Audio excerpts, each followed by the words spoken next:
Good afternoon, Ram Ram, नमस्कार, जय हिंद। मैं संदीप सिवाज स्वागत करता हूं आप सभी बच्चों का आपके अपने बेहतरीन और शानदार लर्निंग प्लेटफॉर्म पर। जितने भी बच्चे आज के सेशन में मेरे साथ लाइव जुड़ चुके हैं, एक बार फटाफट मेरे को बताइएगा कि ऑडियो वीडियो एकदम परफेक्ट है, क्लियर है, ओके है और सब कुछ परफेक्ट है, ओके है।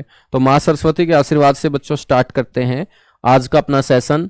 और भारत का जो भौगोलिक परिचय हम पढ़ रहे थे, जियोग्राफिकल इंट्रोडक्शन ऑफ इंडिया हम पढ़ रहे थे, आज की क्लास में बच्चों उसको हम कंप्लीट करते हैं। ठीक है, तो जितने भी प्यारे प्यारे बच्चे मेरे साथ जुड़ चुके हैं, एक बार फटाफट बताएगा ऑडियो वीडियो एकदम परफेक्ट है, क्लियर है, ओके है।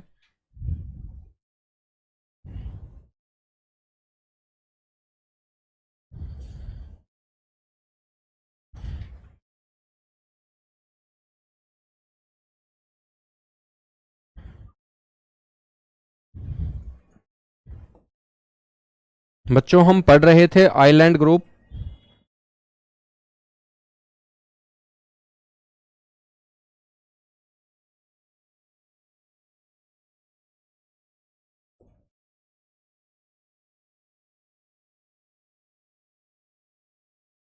यानी कि द्वीप समूह।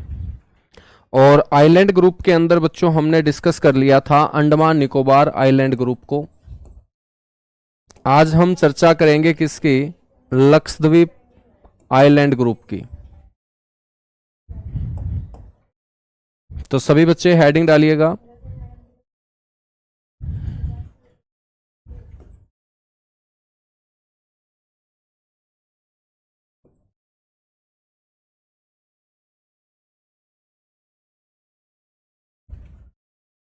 लक्षद्वीप समूह।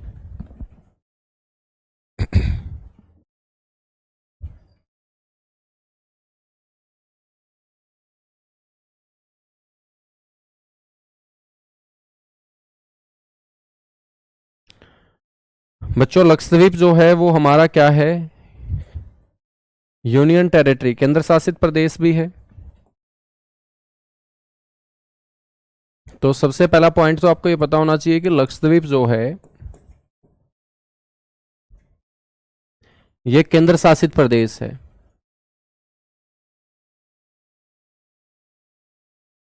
ठीक है, लक्षद्वीप जो है मेरे दोस्त ये आपका यूनियन टेरिटरी है, यूटी, केंद्र शासित प्रदेश है। जैसे हमने अंडमान निकोबार को पढ़ा था कि वो भी आपका क्या था, एक यूनियन टेरिटरी था।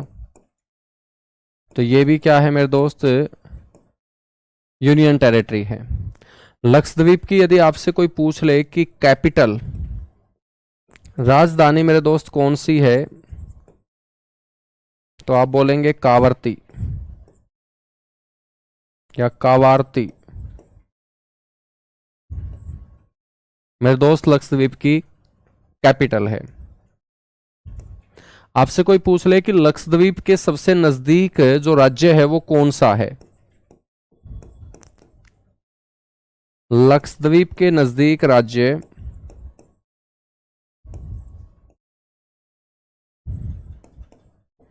यानी कि नियरेस्ट स्टेट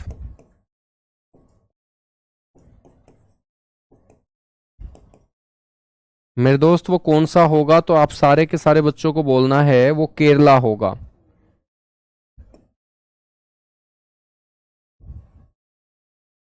केरल राज्य बच्चों सबसे नजदीक है किसके? लक्षद्वीप के। हम बात करेंगे बच्चों इसके सबसे नजदीक देश कौन सा है।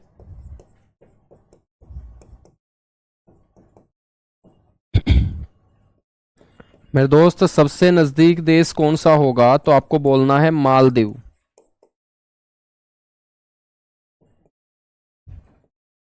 तो इसके सबसे नजदीक देश का नाम होगा मालदीव।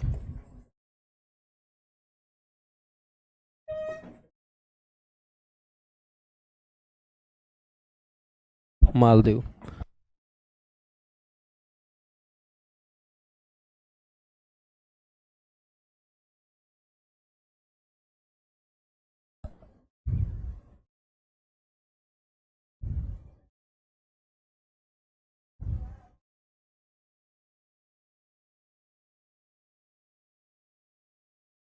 चलेगा भाई। आज बहुत ज्यादा ठंड है ना? सर्दी वगैरह ज्यादा है ना आज?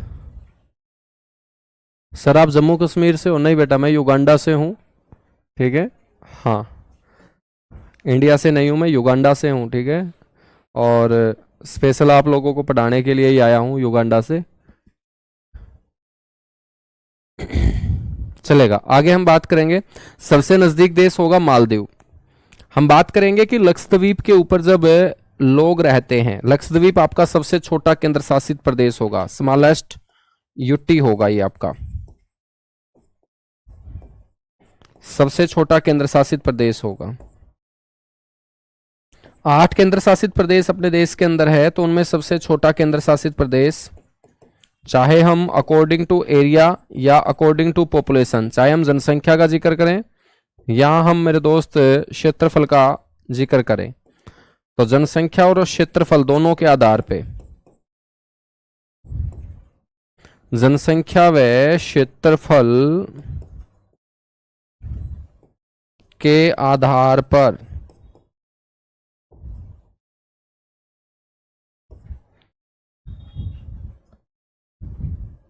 सर ये युगांडा किधर है? ये हरियाणा के साथ लगता ही है, ज्यादा दूर नहीं है, ठीक है। तो बच्चों जनसंख्या व क्षेत्रफल के आधार पर सबसे छोटा जो केंद्र शासित प्रदेश होगा वो आपका कौन सा होगा? लक्षद्वीप होगा, ठीक है। बच्चों लक्षद्वीप के ऊपर जो जनसंख्या निवास करती है, तो सीधी सी बात है जनसंख्या आपस में लड़ेगी, लड़ेगी तो बच्चों मामला कहां जाएगा? फिर कोर्ट में जाएगा। तो आपसे कोई पूछ ले कि लक्षद्वीप का जो हाई कोर्ट है वो कहां पर है, हाई कोर्ट मेरे दोस्त कहां पर है?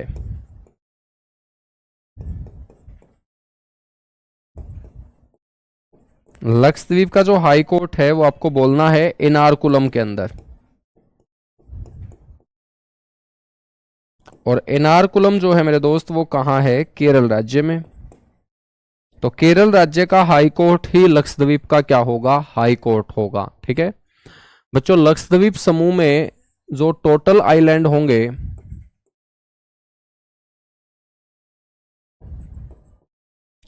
कुल द्वीप जो होंगे वो 36 होंगे। कितने हैं? 36। तो आपसे कोई पूछ ले कि लक्षद्वीप समूह के अंदर द्वीपों की जो संख्या है वो कितनी है, तो आप लोगों को बोलना है 36। 36 द्वीप है मेरे दोस्त, ठीक है। इन 36 द्वीपों में से कितने द्वीपों के ऊपर मानव निवास करता है? तो आपको बोलना है कि 10 द्वीपों पर मानव निवास। तो 10 द्वीप ऐसे हैं मेरे दोस्त जहां पर मानव निवास करता है, ठीक है। आपसे क्वेश्चन पूछा जाएगा कि लक्षद्वीप समूह के जो द्वीप हैं इनका निर्माण कैसे हुआ है?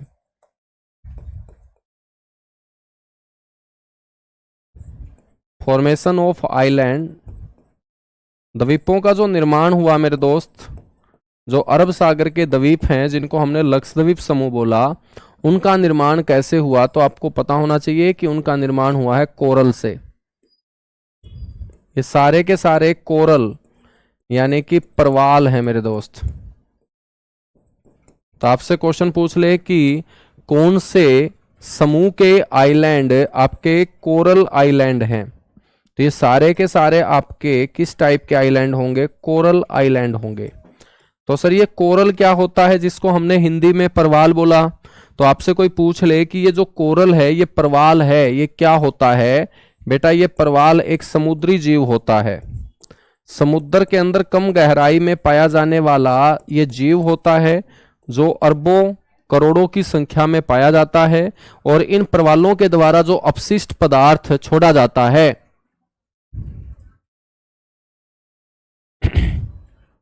ठीक है। तो इन कोरल यानी इन परवालों के द्वारा जो अपशिष्ट पदार्थ छोड़ा जाता है उसे हम कैल्शियम कार्बोनेट बोलते हैं।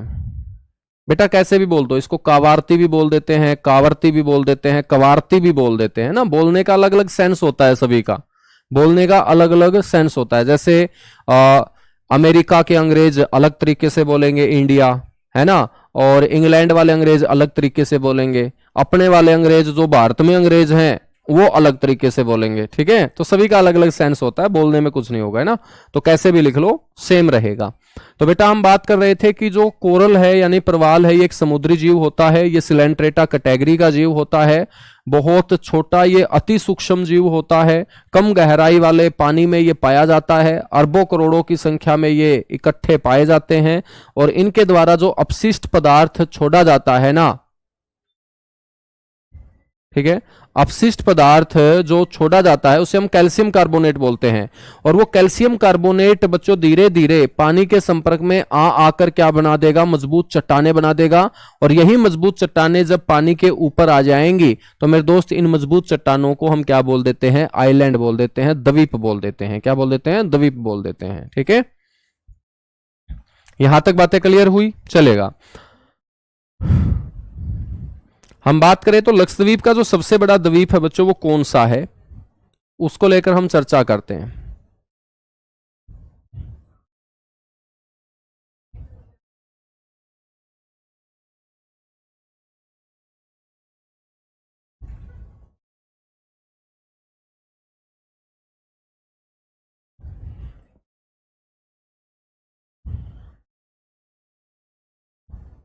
यहां पर लक्षद्वीप के बारे में चार पांच बातें आपको पता होनी चाहिए।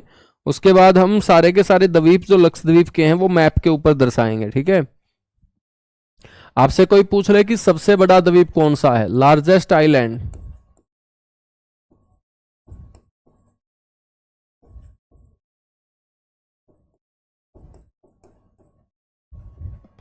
सबसे बड़ा द्वीप,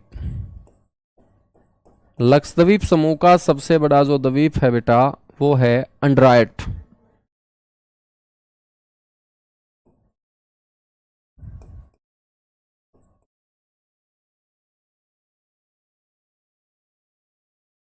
ठीक है, या इसको ऐसे भी बोल देते हैं,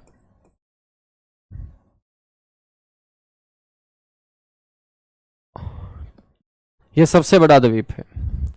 हम बात करेंगे सबसे छोटा द्वीप कौन सा है, स्मॉलेस्ट आइलैंड।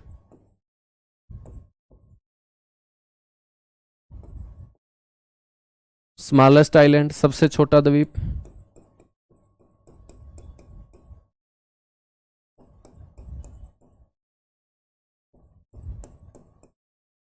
तो मेरे दोस्त सबसे छोटे द्वीप का नाम है बित्रा। तो याद रखना है सबसे छोटा आइलैंड है बित्रा। बित्रा द्वीप आपका सबसे छोटा आइलैंड होगा लक्षद्वीप समूह का। बच्चों यहां पर एक आइलैंड है जिसका नाम है पिट्टी, पिट्टी द्वीप। और इस पिट्टी द्वीप से क्वेश्चन पूछा जाता है, एक आइलैंड है पिट्टी जिसको हम बोल रहे हैं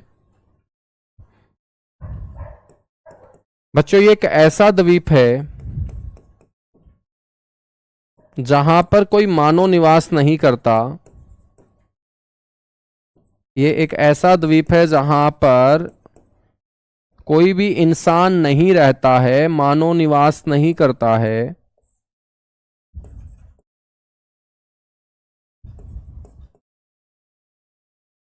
परंतु बच्चों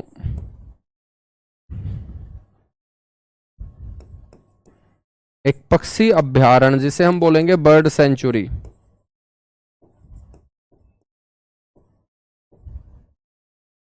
पक्षी अभयारण्य जिसे हम बोल सकते हैं बर्ड सेंचुरी स्थित है। ठीक है, तो याद रखिएगा एक ऐसा द्वीप, बिल्कुल द्वीप ऐसे ही बनते रहेंगे, द्वीप आपके ऐसे ही बनते रहेंगे। ठीक है, द्वीप बनते भी रहेंगे, डूबते भी रहेंगे मेरे दोस्त, बनते भी रहेंगे और डूबते भी रहेंगे, आपके डूबते भी रहेंगे। ठीक है,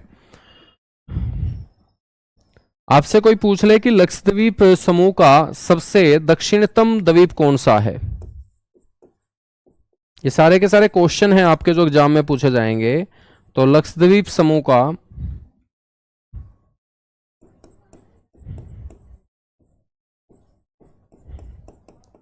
सबसे दक्षिण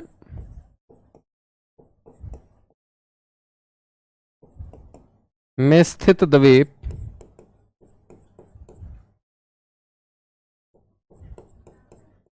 या हम बोल सकते हैं साउदर्न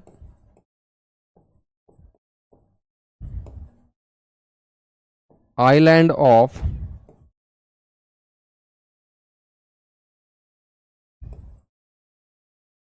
लक्षद्वीप ग्रुप। तो बच्चों उसका नाम है मिनिकोय। उसका नाम है मिनिकोय।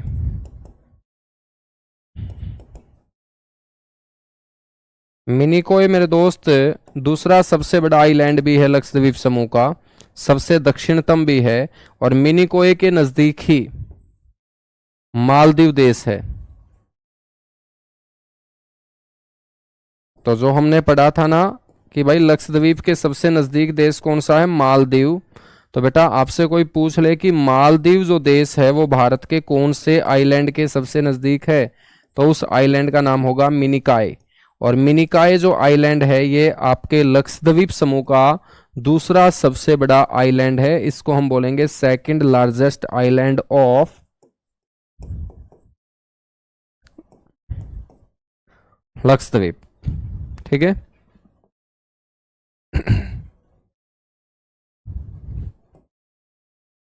बच्चों यहां पर एक द्वीप है, इस द्वीप का नाम है सालसेट। इस द्वीप को हम क्या बोलते हैं, सालसेट द्वीप बोलते हैं। और आपको पता होना चाहिए कि ये सालसेट जो द्वीप है, इसी द्वीप के ऊपर बसा हुआ है आपका एक शहर जिसको हम बोलते हैं मुंबई। तो याद रखिएगा मेरे दोस्त, मुंबई शहर।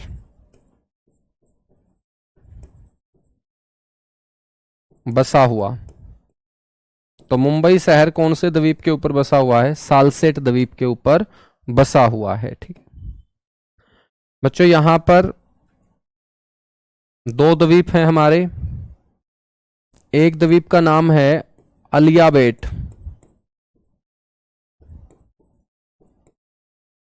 एक द्वीप का नाम है अलियाबेट द्वीप, और एक द्वीप का नाम है खदियाबेट।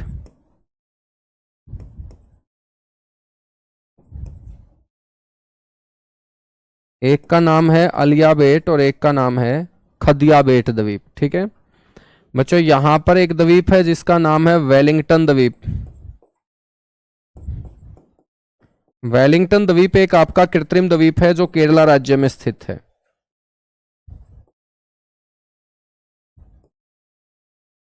कौन से राज्य में, केरल राज्य के अंदर मेरे दोस्त स्थित है।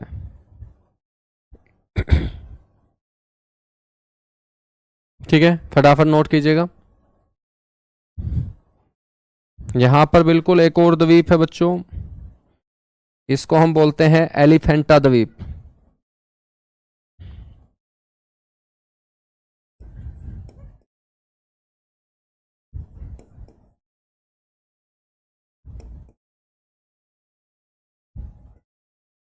इसको हम क्या बोलते हैं, एलिफेंटा द्वीप बोलते हैं। ठीक है, कीजिएगा फटाफट नोट, इसके बाद मेरे दोस्त आगे बढ़ेंगे।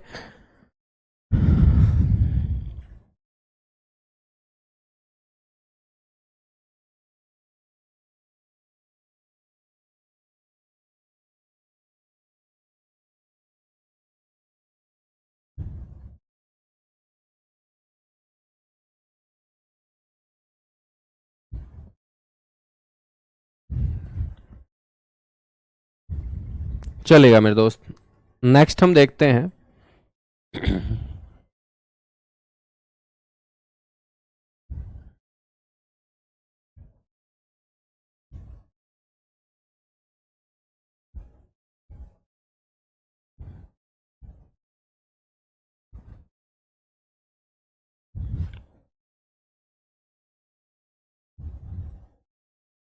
सर द्वीप क्या होता है बेटा, द्वीप का नहीं पता आपको क्या होता है?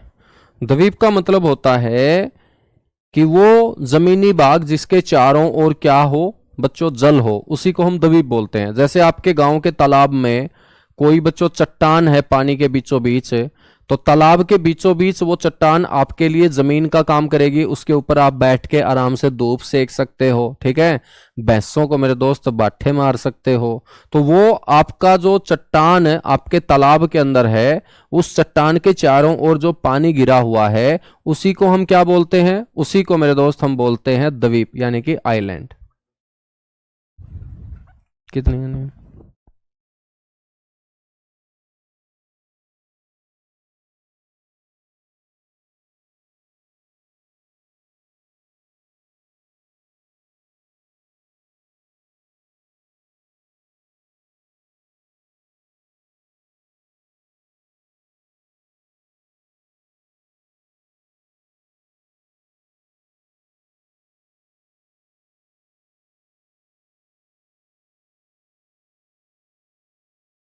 एलिफेंटा जो द्वीप है बेटा वो आपका महाराष्ट्र में होगा ना, मुंबई के साथ ही तो मैंने लिखा है, तो ये आपका महाराष्ट्र में होगा।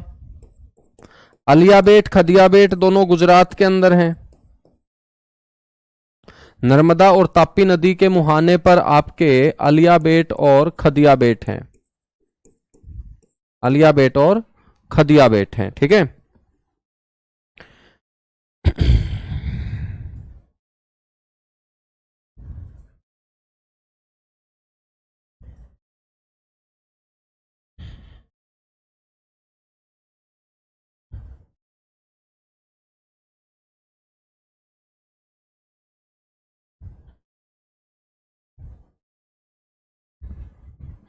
बच्चों देखिएगा,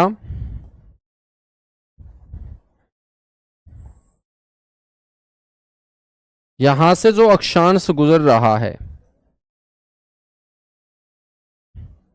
यहां से जो अक्षांश गुजर रहा है इसकी वैल्यू 8 डिग्री है बच्चों। यहां से जो अक्षांश गुजर रहा है इसकी वैल्यू 9 डिग्री है। यहां से जो अक्षांश गुजर रहा है इसकी वैल्यू 10 डिग्री है।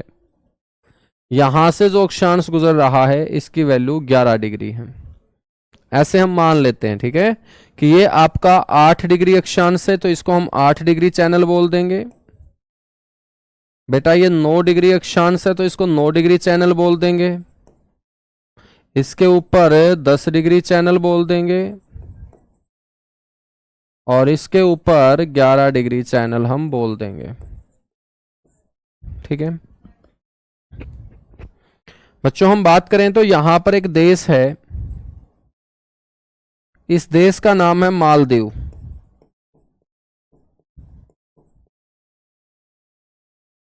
मालदीव देश, और यहां पर मेरे दोस्त अपना एक आइलैंड है जिसका नाम है मिनिकोय।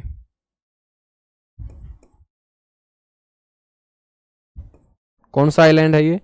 मिनिकोय आइलैंड है, ठीक है ना बच्चों। मिनिकोय के ऊपर यहां पर छोटे छोटे कई आइलैंड है, इनको हम बोलेंगे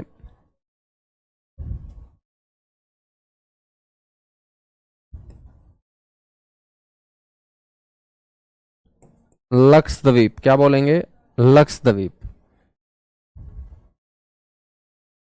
यहां पर एक आइलैंड है बच्चों, इसका नाम है कैन्नोर। कैन्नोर। और बेटा यहां पर एक आइलैंड है, इसका नाम है अमनदीवी।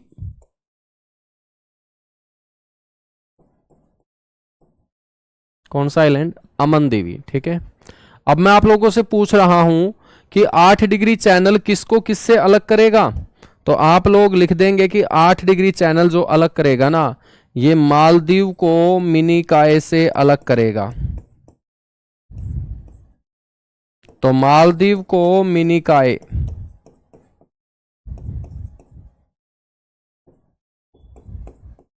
से अलग करता है मेरे दोस्त।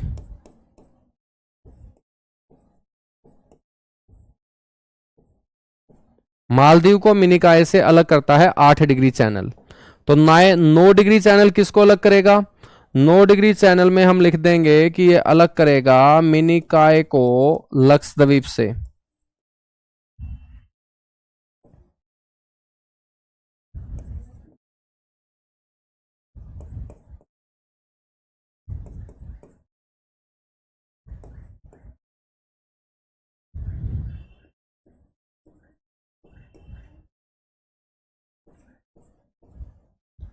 ठीक है। और बेटा ऊपर जो है आपका ये है 11 डिग्री चैनल। तो 11 डिग्री चैनल याद रखना है, ये अमन दीवी को अलग करेगा कैनोर आइलैंड से। अमन दीवी द्वीप को कैनोर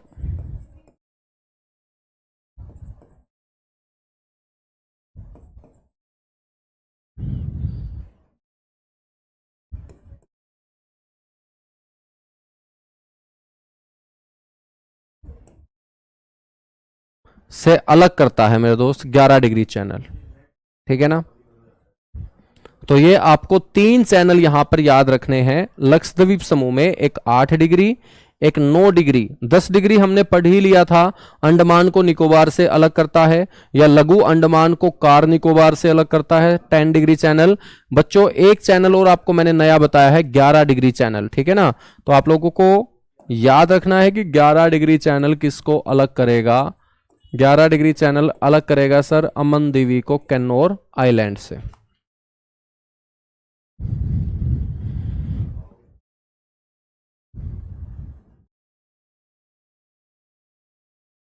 प्राकृतिक द्वीप का मतलब है जो हमें प्रकृति से मिला है। कृत्रिम द्वीप का मतलब है जो इंसान ने द्वीप बनाया है। अब इंसान भी तो द्वीप बना सकता है ना, है बच्चों।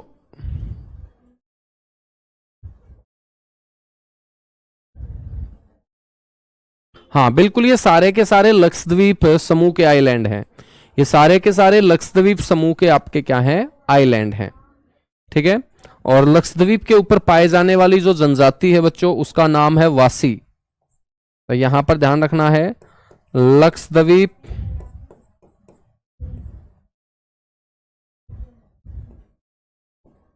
यहां पर पाए जाने वाली जनजाति जिसको हम बोलते हैं शेड्यूल्ड ट्राइब एसटी, बेटा उसका नाम क्या है, वासी। लक्षद्वीप समूह की जनजाति का नाम है वासी। और आपसे कोई पूछ ले कि लक्षद्वीप के ऊपर कौन सी लैंग्वेज बोली जाती है, भाषा कौन सी होगी, तो आप बोलेंगे मलयालम।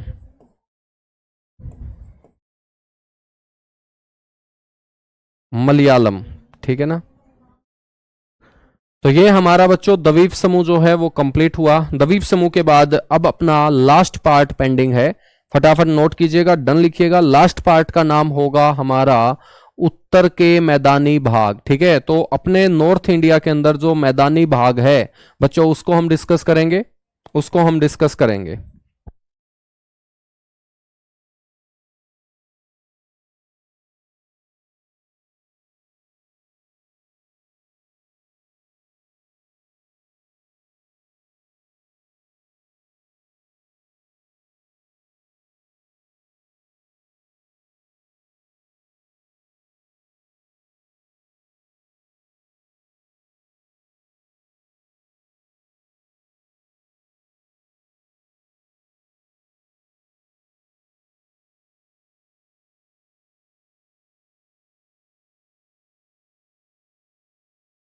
चलेगा बच्चों, डन हो चुका है, आगे बढ़ेंगे।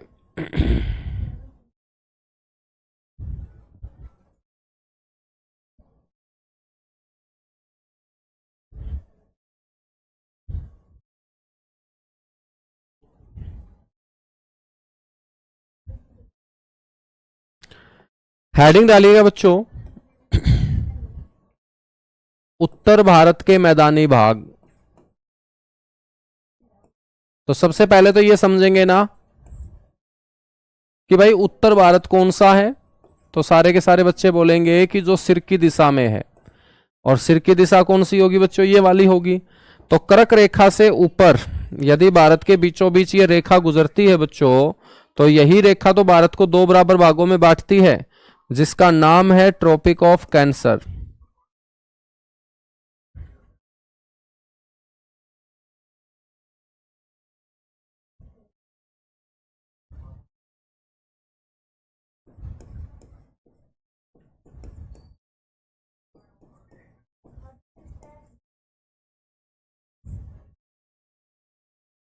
कर्क रेखा। और बेटा कर्क रेखा के ठीक नीचे वाला भारत आपका क्या होगा सर, दक्षिण भारत होगा। इसी को हम साउथ इंडिया बोलेंगे। तो ये आपका उत्तर भारत कौन सा होगा फिर? उत्तर भारत होगा मेरे दोस्त ये वाला भारत, ठीक है ना। उत्तर भारत आपका ये होगा। अब हमने उत्तर भारत के अंदर क्या पढ़े? पर्वत पढ़े। और उत्तर भारत में सबसे लास्ट पर्वत हमने कौन सा पढ़ा था मेरे दोस्त? ये पढ़ा था, और इसका नाम क्या था? शिवालिक। जब हमने हिमालय पढ़ा था तो हिमालय का सबसे कम ऊंचाई वाला भाग, जिसके बाद हिमालय खत्म हो जाता है, वो शिवालिक है। तो बच्चों शिवालिक से लेके ठीक नीचे वाला ये पूरा का पूरा बीच वाला जो भाग है, इसी को हम बोलते हैं उत्तर भारत के मैदानी भाग, ठीक है, यानी कि plain region of north India.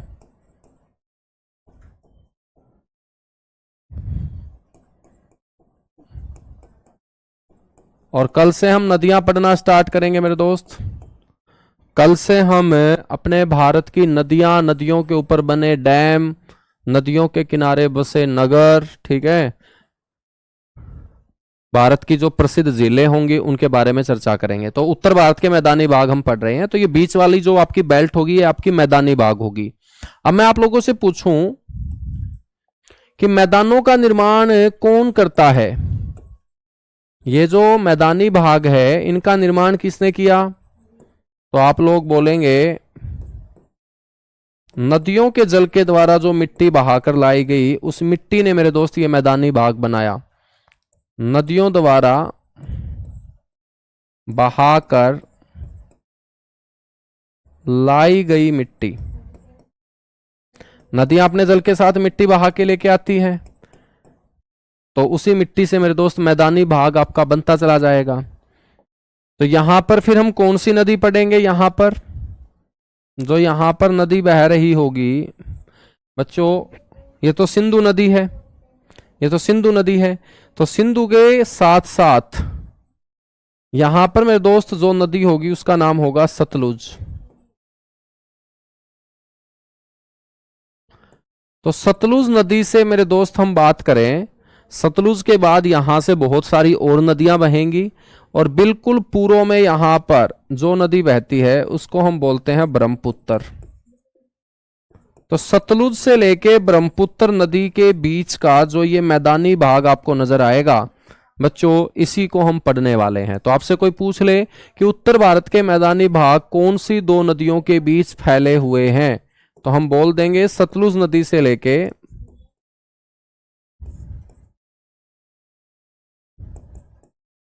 Brahmaputra नदी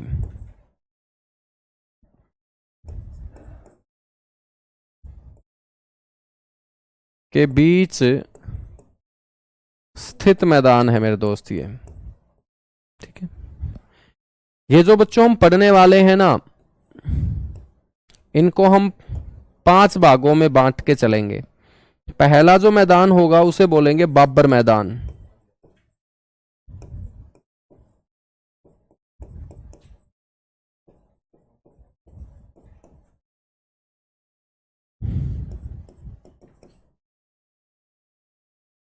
दूसरा जो होगा बच्चों वो होगा तराई,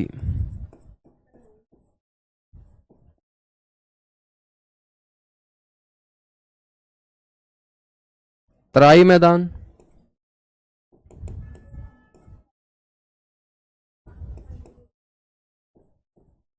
तीसरा जो होगा मेरे दोस्त वो होगा खादर मैदान। चौथा जो होगा वो आपका होगा बांगर मैदान।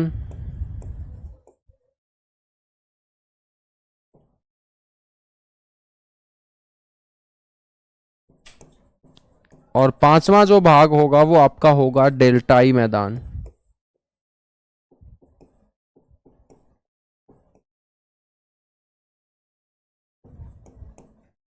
तो 5 भागों में हम डिवाइड करके चलेंगे इसको, ठीक है ना। यहां पे हम सिंधु नदी इसलिए नहीं लिख रहे ना, क्योंकि सिंधु नदी अपने भारत में यहां पर थोड़ी बहती है, वो तो ट्रांस हिमालय से मेरे दोस्त बहती है, और ट्रांस हिमालय वाला जो भाग है वो मैदानी नहीं है, ठीक है, वो तो पहाड़ी क्षेत्र है हमारा। कौन सा क्षेत्र है? पहाड़ी क्षेत्र है ना। तो ये आपको जरूर ध्यान रखना है।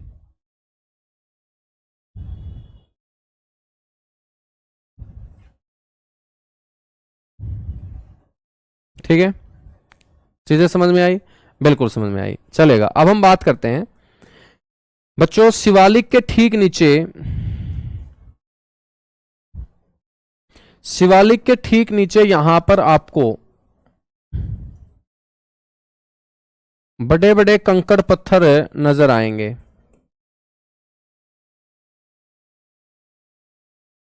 ठीक है, और इन कंकड़ पत्थरों वाले मैदान को हम बोलते हैं बाबर मैदान।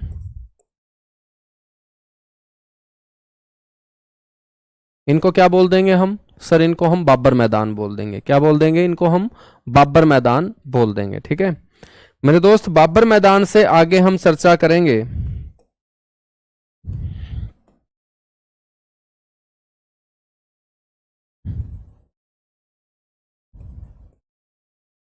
इस तरीके से। ये आपके होंगे तराई मैदान, तराई मैदान। तराई मैदानों के बाद मेरे दोस्त चर्चा करेंगे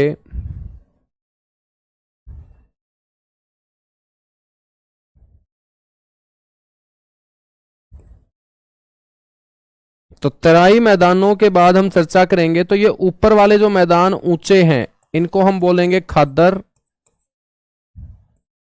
और ये जो नीचे हैं इनको हम बोलेंगे बांगर। खादर और बांगर। और मेरे दोस्त जो बिल्कुल लास्ट में आपके मैदान आएंगे समुद्र के पास, जो आपका निचला क्षेत्र होगा, इनको हम बोलेंगे डेल्टा। क्या बोलेंगे? इनको हम डेल्टा बोलेंगे। सर सिलेबस कब कंप्लीट होगा? बेटा सिलेबस तो तुम मोबाइल बंद कर दो उसी दिन कंप्लीट है ना? पढ़ाई कभी कंप्लीट हो सकती है क्या? आज तक कंप्लीट हुई है? नहीं हुई ना, आगे कंप्लीट होगी। जब तक तुम नौकरी नहीं लगोगे तब तक सिलेबस कंप्लीट नहीं होगा, ये दिमाग में बैठा लो तुम। ठीक है, तो हमारा सिलेबस कब कंप्लीट होगा? जिस दिन हम नौकरी लग जाएंगे। तो सबसे पहला जो भाग है बाबर, वो मैं आपको पढ़ाना स्टार्ट करता हूं। हो जाएगा कंप्लीट, जल्दी ही कर देंगे। ठीक है, टेंशन मत लो।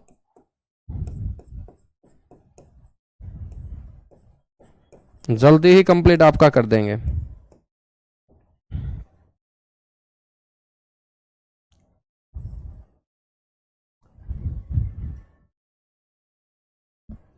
ठीक है ना? जैसे आप मेरे से पूछ लो कि सर हमारी जिंदगी से दुख कब खत्म होंगे, तो मैं बोलूंगा कि भाई दुख जिंदगी के साथ ही चलते हैं। जिंदगी खत्म होने के बाद ही दुख खत्म होते हैं। ठीक है, क्योंकि जिंदगी के साथ ही सुख चलेंगे, जिंदगी के साथ ही दुख चलेंगे, जिंदगी के साथ ही शांति चलेगी और जिंदगी के साथ ही भड़क चलेगी। तो बेटा जब तक आप नौकरी नहीं लग जाते तब तक आपका सिलेबस खत्म नहीं होगा, है ना? आपको पढ़ना ही पढ़ना पड़ेगा, आपको तैयारी करनी पड़ेगी, डेली आपको कुछ नया सीखना पड़ेगा, बाकी बच्चों से बेहतर सीखना पड़ेगा, बाकी बच्चों को कंपटीशन में पीछे छोड़ना पड़ेगा। और मेरे दोस्त जिस दिन रिजल्ट आएगा उस दिन कम संख्या में बच्चे सेलेक्ट होंगे, बड़ी संख्या में बच्चे सेलेक्ट नहीं होंगे। तो हमें कम संख्या में शामिल होना है, तो हमें बड़ी संख्या से अलग होना पड़ेगा। और वो तभी अलग होंगे जब हम डे बाय डे मेरे दोस्त अच्छा सीखते जाएंगे, बेहतर सीखते जाएंगे। ठीक है, चलेगा। बाबर मैदान कौन से होंगे? तो बच्चों सबसे पहला पॉइंट तो आपको पता होना चाहिए कि यदि ये शिवालिक है तो शिवालिक के ठीक नीचे के मैदान आपके क्या कहलाएंगे? बाबर। तो पहला पॉइंट आपको नोट करना है, शिवालिक के दक्षिण में,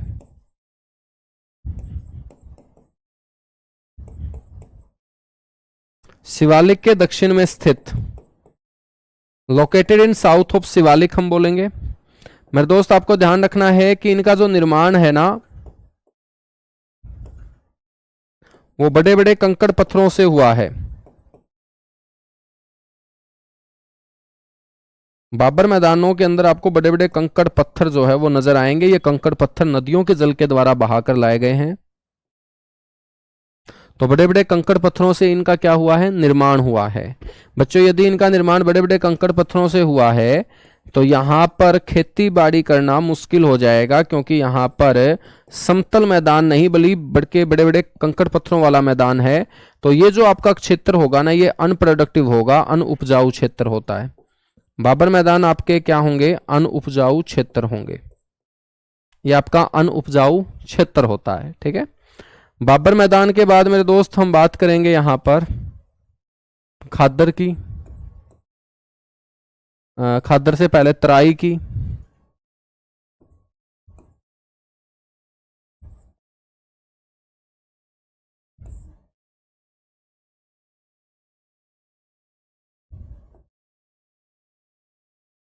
तराई।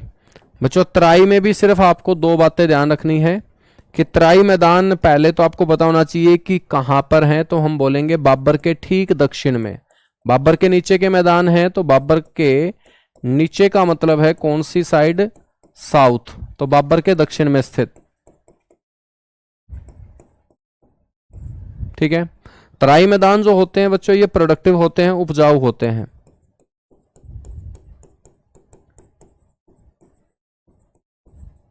उपजाऊ। ग्राउंड वाटर लेवल बच्चों यहां ऊंचा होता है।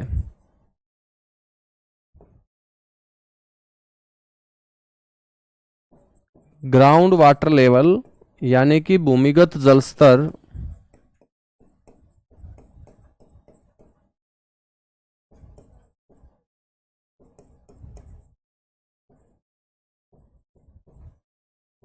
भूमिगत जल स्तर मेरे दोस्त क्या होगा, ऊंचा होगा। ठीक है। भूमिगत जल स्तर ऊंचा होगा तो नलकूपों की सघनता यहां ज्यादा होगी। Density of water pump,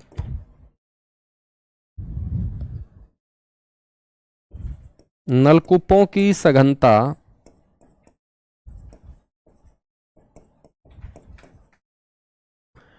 density of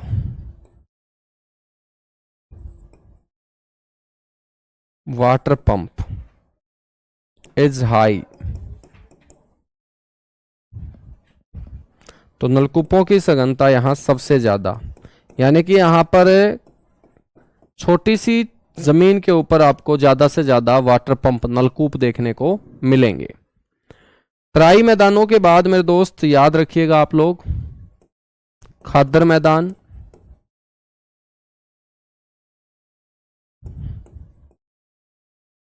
sir खादर मैदान कौन से होते हैं बच्चों, जो बारहमासी नदियां होती हैं ना उन नदियों के समीप के मैदान होते हैं ये। तो याद रखना है कि जो हमारी बारहमासी नदियां होती है, एवरग्रीन रिवर होती है, तो बारहमासी नदियों के समीप के मैदान, समीप का मतलब है पास,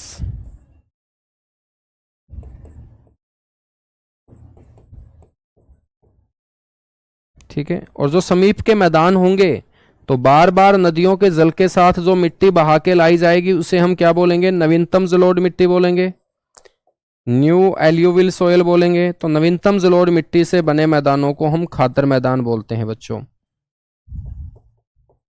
न्यू एल्यूविल सोयल, नवीनतम जलोढ़ मिट्टी से बने मैदान। ठीक है। तो बच्चों नवीनतम जलोढ़ मिट्टी को बोलते हैं न्यू एल्यूविल सोयल। तो वो आपके क्या होंगे, खादर मैदान होंगे। ठीक है। खादर के बाद मेरे दोस्त आ जाता है चौथे नंबर पे बांगर मैदान।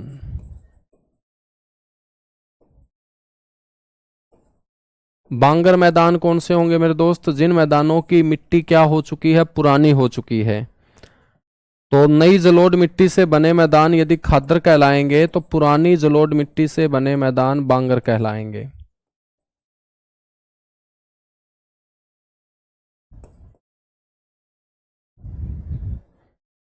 तो याद रखिएगा पुरानी जलोढ़ मिट्टी से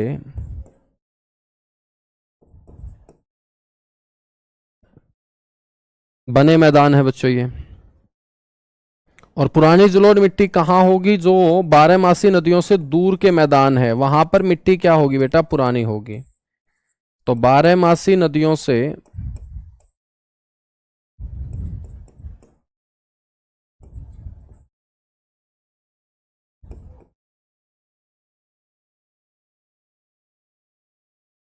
बारहमासी नदियों से दूर स्थित मैदानों को हम क्या बोल देंगे, बांगर मैदान बोल देंगे। ठीक है। और पांचवा और लास्ट पार्ट है मेरे दोस्त इस टॉपिक का, नाम है उसका डेल्टा। उसका नाम क्या है? डेल्टा। और आपको ये पता होना चाहिए कि डेल्टे का निर्माण कौन करती है? नदियां करती हैं, ठीक है। और नदियां किस तरीके से डेल्टे का निर्माण करती हैं? तो नदियों के द्वारा जो अवसाद बहा के लाया जाता है, अवसाद का मतलब है कूड़ा करकट गंदगी, नदियों द्वारा बहाकर लाए गए अवसाद का त्रिभुजाकार आकृति में जमा हो जाना, त्रिभुजाकार आकृति में जमा हो जाना,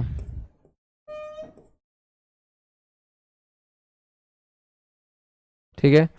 क्या कहलाएगा? डेल्टा। तो डेल्टाई जो मैदान होते हैं ना बेटा, इनकी आकृति होती है आपकी त्रिभुजाकार।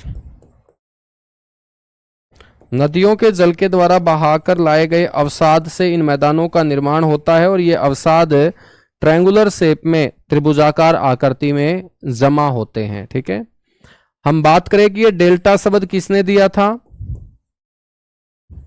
किस व्यक्ति के मुंह से सबसे पहले डेल्टा शब्द निकला था? तो डेल्टा शब्द का जो नामकरण है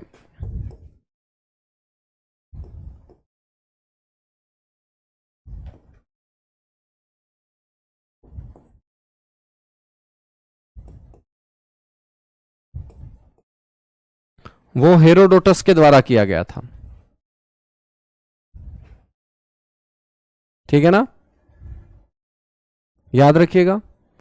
तो मेरे दोस्त डेल्टा शब्द का जो नामकरण है, नामकरण का मतलब है जैसे आपका नाम है संदीप कुमार, किसी ने तो रखा है किशन पटवाल, किसी ने तो रखा है निशांत गुप्ता, किसी ने तो रखा है। तो बच्चों किस व्यक्ति के मुंह से सबसे पहले ये शब्द निकला था? ये हेरोडोटस के मुंह से निकला था, ठीक है ना, हेरोडोटस के मुंह से निकला था। हेरोडोटस कौन है बेटा? जिसको हम फादर ऑफ हिस्ट्री बोलते हैं, फादर ऑफ हिस्ट्री बोलते हैं। मैं आपसे पूछूं कि विश्व का सबसे बड़ा डेल्टा कौन सा है, तो आप बोलेंगे लार्जेस्ट जो डेल्टा होगा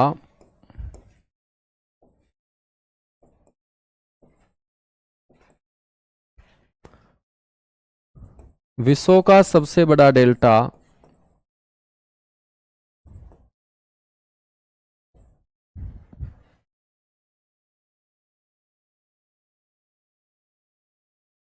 तो बेटा विश्व का सबसे बड़ा डेल्टा होगा सुंदरवन का डेल्टा। आपसे कोई पूछ ले कि विश्व का सबसे बड़ा डेल्टा जो है ना वो कौन सा है, तो हम बोलेंगे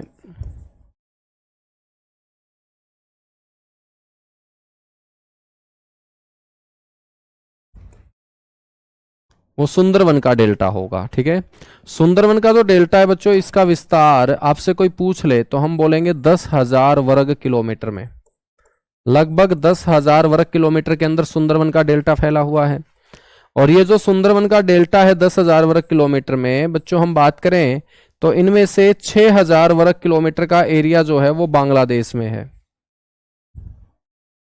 10,000 वर्ग किलोमीटर का ये जो एरिया है बच्चों, जो नदियों के जल के द्वारा बहाकर लाए गए सेडिमेंट से तैयार हुआ है, उसमें से 6,000 वर्ग किलोमीटर का एरिया बांग्लादेश में और शेष 4,000 वर्ग किलोमीटर का जो एरिया है वो भारत में है बच्चों, ठीक है। आपसे पूछ ले कि भारत के अंदर ये कहां पर है, तो भारत के अंदर ये है पश्चिम बंगाल में। बच्चों इसका नाम सुंदरवन का डेल्टा क्यों पड़ा? क्योंकि ये जो आगे जोड़ा गया है सुंदर, बच्चों ये वृक्षों के नाम है, सुंदरी वृक्षों के कारण इसका नाम है सुंदरवन डेल्टा। तो यहां पर सुंदरी वृक्ष पाए जाते हैं, ठीक है। बच्चों सुंदरवन का जो डेल्टा है ना, इसका निर्माण कौन सी दो नदियों ने किया है? गंगा और ब्रह्मपुत्र। तो याद रखिएगा गंगा व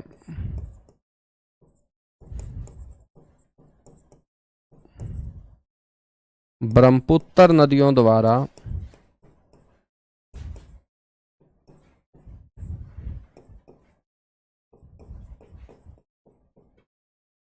निर्मित, ठीक है, गंगा व ब्रह्मपुत्र नदियों के द्वारा। भूमिगत जल स्तर ऊंचा होने का मतलब है, अब ये कंप्लीट हो चुका है। एक बच्चे का क्वेश्चन आया है कि भूमिगत जल स्तर का मतलब क्या होता है सर। ग्राउंड वाटर लेवल, जैसे आपने अपने आसपास कोई वाटर पंप, नलकूप, हेड पंप लगा रखा है ना, वो आपने इसलिए लगा रखा है क्योंकि भूमिगत जल स्तर क्या है, ऊंचा है। यदि मेरे दोस्त ये भूमिगत जल स्तर हमारा नीचे जाता जाएगा तो पानी की कमी हो जाएगी। अब राजस्थान के अंदर पानी है नहीं, पानी है नहीं का मतलब क्या है कि वहां ग्राउंड वाटर लेवल ऊंचा नहीं है, बहुत गहराई में मेरे दोस्त वहां पर आपको जल मिलेगा, ठीक है। तो इसीलिए राजस्थान जो है ना वो हमारा बंजर क्षेत्र रह जाता है बेचारा, क्यों, क्योंकि वहां पर ग्राउंड वाटर लेवल ऊंचा नहीं है। ग्राउंड वाटर लेवल ऊंचा कहां होगा, जो समुद्र के साथ लगते राज्य होंगे, या मेरे दोस्त एक ऐसा राज्य जहां से बहुत सारी नदियां बह रही होंगी, जैसे उत्तर प्रदेश है, तो उत्तर प्रदेश से बहुत सारी नदियां बहती हैं, तो वहां पर ग्राउंड वाटर लेवल क्या है, ऊंचा है। ग्राउंड वाटर लेवल ऊंचा है तो हम आसानी से वहां पर वाटर पंप, नलकूप जो है ना वो लगा सकते हैं, ठीक है। तो आज अपना ये बच्चों चैप्टर कंप्लीट हुआ जिसका नाम था भारत का भौगोलिक परिचय, और अब हम तीसरा चैप्टर स्टार्ट करेंगे कल की क्लास में, और उसका नाम होगा ड्रेनेज सिस्टम यानी कि अपवा तंत्र। ड्रेनेज सिस्टम में बच्चों हम अपने भारत की सारी नदियों को पढ़ेंगे, नदियों के ऊपर बने हुए डैम, बांधों को पढ़ेंगे, नदियों के ऊपर स्थापित की गई बच्चों जो परियोजनाएं हैं, प्रोजेक्ट्स हैं, जिनको हम रिवर वैली प्रोजेक्ट बोलेंगे, वो पढ़ेंगे। हम अपने भारत की सारी लेक्स यानी कि झीलों को मेरे दोस्त पढ़ेंगे, जो भी वाटरफॉल होंगे, जलप्रपात होंगे, उनको हम डिस्कस करेंगे, ठीक है, चलेगा। थैंक यू मेरे दोस्त, बाय बाय, लव यू आप सभी को।